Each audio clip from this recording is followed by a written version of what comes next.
অসৎ চরিত্রের করার জন্য রামচন্দ্র খা বেশনা লক্ষ্য হীরাকে পাঠিয়েছিলেন। তো আমরা পরপর জানতে পারবো। তো এখানকার লীলা এমন হয়েছিল, মহাপ্রভু যখন পুরীতে বাস করছিলেন, তার সপার্ষদ ভক্তদের নিয়ে সেই সময় এই নামের আচার্য হরিদাস ঠাকুর উনি গিয়েছিলেন নীলাচলে পুরীতে। এই মতো মহাপ্রভু নীলাচলে বাস, সঙ্গে ভক্তগণ লইয়া কীর্তন বিলাস। দিনে নিত্য কীর্তন ঈশ্বর দর্শন, রাত্রে রায় স্বরূপ শনে রস আস্বাদন। এই মতো মহাপ্রভুর সুখে কালো যায়, কৃষ্ণের বিরহ বিকার অঙ্গে নানা হয়। দিনে দিনে বাড়ে বিকার, রাত্রে অতিশয়, চিন্তা উদ্বেগ প্রলাপ আদি যত শাস্ত্রে কয়। স্বরূপ গোসাইয়া রামানন্দ রায়, রাত্রি দিনে করে দোহে প্রভুর সহায়।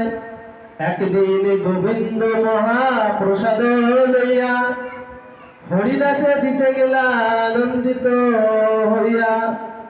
দেখে হরিদাস ঠাকুর করিয়াছে শয়ন, মন্দ মন্দ করিতেছে সংখ্যা সংকীর্তন। গোবিন্দ কহে উঠো আসি করো ভোজন, হরিদাস কহে আজি করিব লঙ্ঘন। সংখ্যা কীর্তন করে নাহি কেমতে খাইব, মহাপ্রসাদ আনিয়াছ কেমতে উপেক্ষিব। এত বলি মহাপ্রসাদ করিলা বন্দন, এক রঞ্জ লইয়া তার করিলা ভক্ষণ। বিষয়টা মহাপ্রভুর একজন সেবক ছিল, গোবিন্দ তার নাম। উনি কি করতেন, যেহেতু হরিদাস মুসলমানের ঘরে জন্মগ্রহণ করেছেন, উনি মন্দিরে যেতেন না। পুরীর মন্দিরের পান্ডাদের কিছু নিয়ম আছে, যেমন বিদেশিদেরকে ঢুকতে দেয় না, যারা মুসলিম তাদেরকে ঢুকতে দেয় না। তো আমাদের ইসকনের প্রতিষ্ঠাতা আচার্য কৃষ্ণ কৃপা শ্রীমূর্তি ছিল অভয় চরণা রবীন্দ্র ভক্তি বেদান্ত স্বামী প্রভুপাদ। উনি কিছু বিদেশি ভক্ত নিয়ে ওই মন্দিরে গেছিলেন।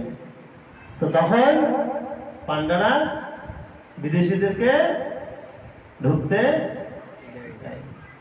তখন প্রভুপাদ বলেছিল, জগন্নাথ তোমার পান্ডারা এই বিদেশিদেরকে দর্শন করতে দেয়নি, কিন্তু আমি কি করব,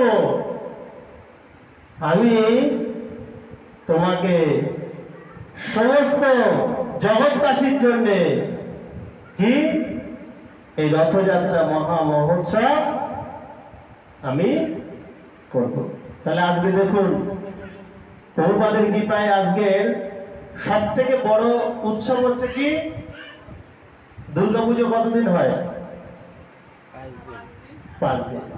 আর রথযাত্রা 9 দিন। তাহলে কেমন 9 দিন উৎসব হলো। তো তাহলে বলছে দুর্গাপুজো শুধু ওয়েস্ট বেঙ্গলে হয়, বাংলার বাইরে পায় না, কিন্তু রথযাত্রাটা আজকে কি সারা বিশ্ব জুড়ে হচ্ছে।